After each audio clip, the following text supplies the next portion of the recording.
why New Zealand Special Forces? Why did you decide to put your life at jeopardy at that level? And for those that don't know, that's like the Army Delta Forces in America. Is that correct? Good description. Yeah. So you got New Zealand SAS, British SAS over there in America. You got Delta, SEAL Team 6, and so on. Yeah. Look, I just wanted to push myself, serve others, and I was already, and that, interestingly enough, people don't realize that's a job to serve others, not just to serve, which has no real meaning. But one of our tenets in the unit is the unrelenting pursuit of excellence. So I want to be my best, and the top tier unit in the military is the New Zealand SAS.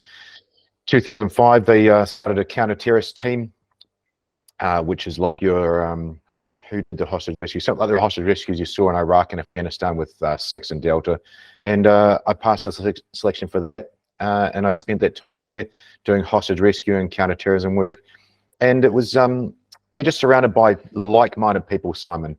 You know, these guys are studs. You're always pushing to be your best and pushing to keep up to someone else rather than competing against. You're competing with to achieve the greater goal. So just like-minded people, surrounded by those people. And yeah, it's just absolutely brilliant, and such a tough insight to yourself to get through the selection process as well. Describe the selection process, because when I had Craig Sawyer on the podcast, I didn't really talk about too much of the Navy SEAL aspect. We wanted to talk about child trafficking, which we both felt was an important topic.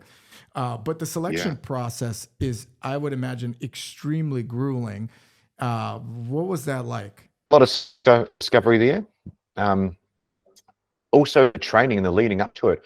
So after doing a few of these shows and describing it, my thoughts are, you train yourself up to selection. And if you haven't trained yourself up well enough, you won't pass. But if you have, you've actually pushed yourself, this is kind of crazy. You push yourself almost as hard as the selection does in training, or as much as you can possibly do. But then selection takes you. Did you ever want to give up during that selection process? Like, in your mind, did something ever come in like, hey, why am I doing this? I want to quit. Stoppage moment. And it's great that you brought that up, because I think everybody honestly goes through that. Some people that write the books, they don't. But I think most people do. I got to a stage, I think it was about 3 or 4 days in, and it was 3 in the morning, hypothermic, ready to pass out. My moment, Simon, was, if I pass out, I pass out. If I don't, I'll take another step forward.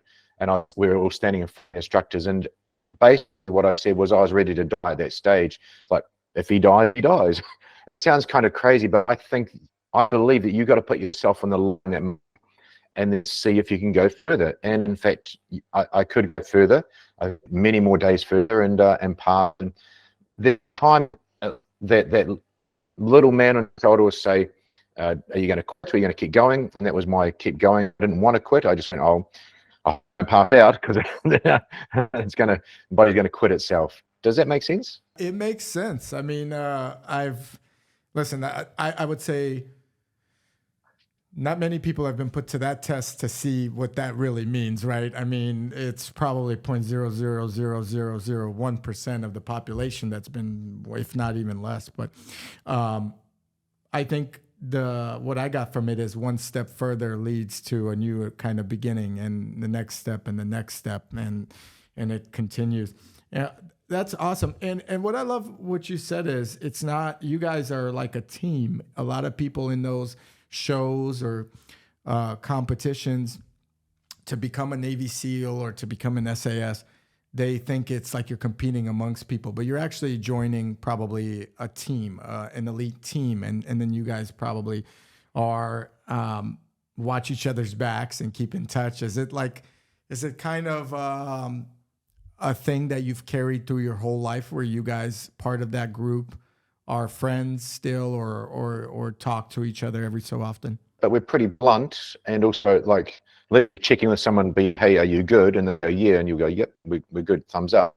We're pretty blunt and short, but we do really care.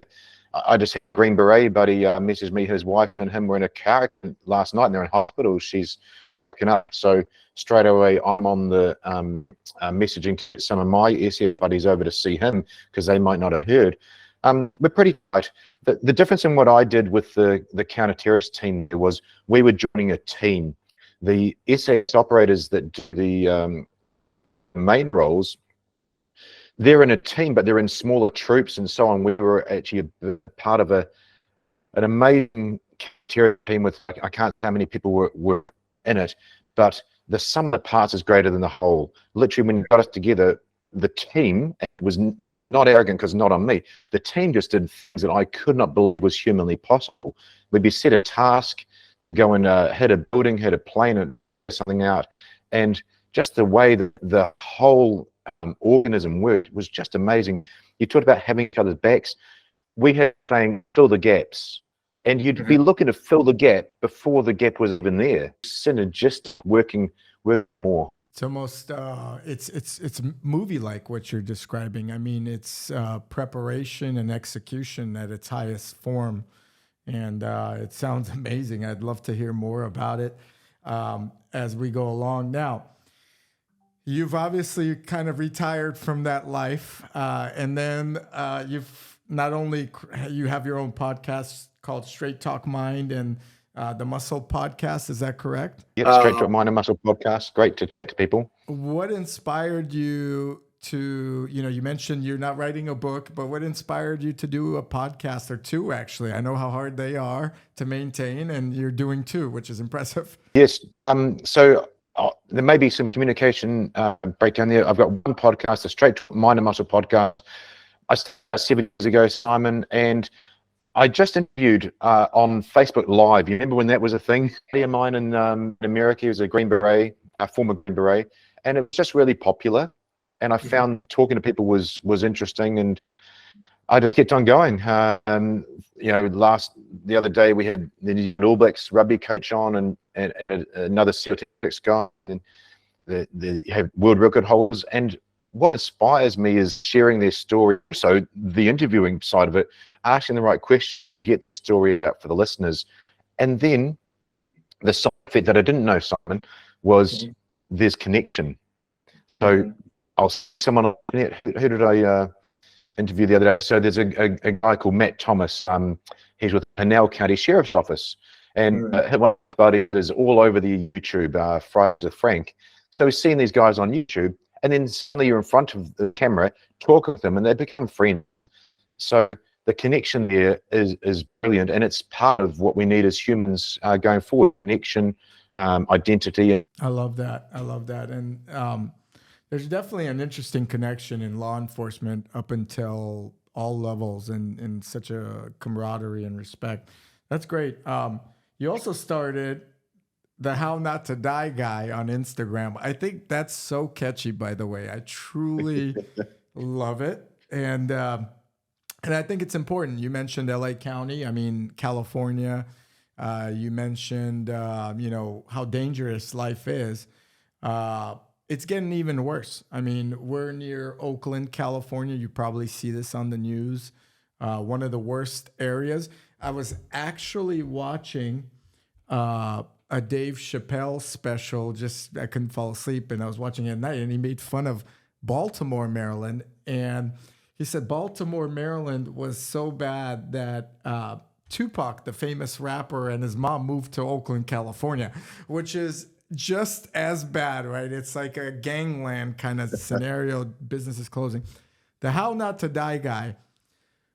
What is that about, and why start it, and how did you think of the name? How did I think of the name? Okay. So, as I said before, we serve in the military, especially in the special forces. We're there to serve others and help others. And a lot of guys that have got Delta 6 and so on, they've used their special forces training experience in order to help others. Now, one of my first big guests was Pat McNamara, and if anybody wants to Google basic dude stuff, really cool guy. And he's reaching out to kids and grown-ups and everybody with his little videos. It's a fun way to use his special training experience to help others. And I love the self-defense side of things. And I think the mistake people make is they try and copy someone else. So I didn't want to copy the other guys. And I realized that okay, I can teach you this really cool unarmed combat and teach you how not to die. Then I realized that's quite polarizing as well when you're showing, these moves. So how it started, Simon, was I just did a video one day, get in my car, lock the damn door, and that's gonna change the bad guy's mind that might want to carjack your road rage. Just change your mind. It's not perfect. I mean, perfect is when you use your vehicle as a air quote tool, but it might change a bad guy's mind. It was a soft way, especially the females, to realize, hang on, I can do that. Don't have to go to some big scary. I know you're into the sport, BJJ dojo with these sweaty guys. Don't have to have some gun guy show me something. I can lock the door, and that might help. And in actual fact, it will. Why not empower these people with something they can do that's going to help them a little bit more than what they had before? So come up with how not to die. Hang on a sec, got to be better than that. How not to die guy was really catchy. Threw up a website with the self-defense courses there, and had amazing feedback. When you get feedback, and again, hopefully not coming off as arrogant, but one guy said, "You saved my life and my parents." One of the videos I did was, you go inside your garage, hit the roller door, watch the roller door hits the bottom and is closed. So how many times has someone gone to the house, and listeners, maybe you're thinking, I've gone into my house and the roller door is closed, and he watched just as it closed, and then he went inside, once it closed, and got his AR, and that changed their minds. If he hadn't have watched it close, maybe they could have gotten underneath and set off the sensor, and it would have kicked back up, and then all of a sudden they're in your house. And and now it scares me, Damian, because my wife leaves the garage door open all the time, including this morning. So